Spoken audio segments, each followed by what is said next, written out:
So the MSc in Aquatic Science is a one-year programme, and we're aiming to give students an introduction to aquatic systems, what they are, how they function, and then to give students a more detailed knowledge of how you transfer that into science and policy and active work in the conservation world. Fieldwork is something we're really keen on, so we want people to go into the field. We have as many field trips as we can possibly squeeze in, and we have formal field trips which are part of the programme. We have 3 formal field trips which go to a combination of Norfolk and Dorset. The course that we're doing here is so far very practically based. I think that the contact with really top people in the world of aquatic science is quite unparalleled. We get to talk to them the whole time on a very informal and friendly basis, and they seem to be pushing us quite hard as well, so we're enjoying that. We're looking at this river in Norfolk to monitor the crayfish population. There's a concern that elsewhere in Norfolk the signal crayfish from America is spreading the plague to the native species and they're dying out.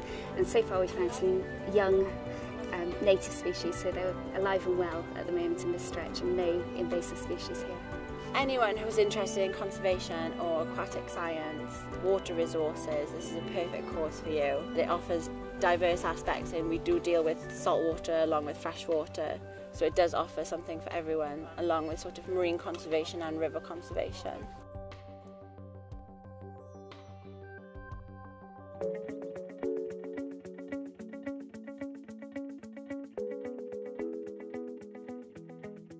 So one of the really fantastic parts of this course is learning all these vocational studies as we're doing here.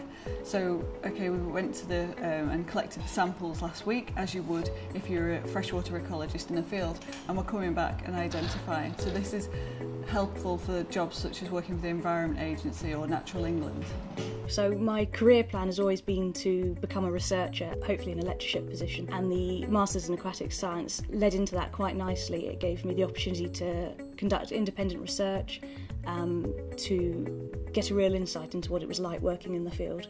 We like people to get involved in staff research and postgraduate research, and we encourage people to go into the field whenever you get a chance, basically, because there's no better way of learning about the environment than there is going to the field.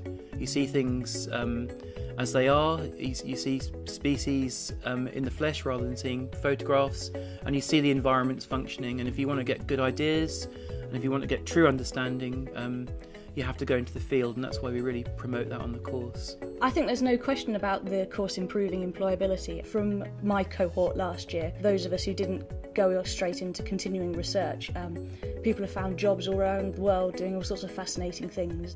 Today we are looking at the limitations of using different pieces of equipment in the field. So obviously, no matter how hard you try, there's always going to be inaccuracies, so just getting some hands-on experience so you can be told about something, but you don't really realise until you actually use it what the problem's going to be. Well, I think being at UCL, obviously it's one of the best universities in the world, so that has its benefits. You have access to so many different resources, and there's so many societies and things as well, and obviously in London. I think there are lots of resources in London which is really attractive. Lots of libraries, lots of conferences and lectures that you can go to, lots of museums, lots of doing interesting things. There's a lot going on. It's an interesting place to study. If you feel passionate about aquatic conservation and you want to change things and you want to get in a career in that field, please come and do the course.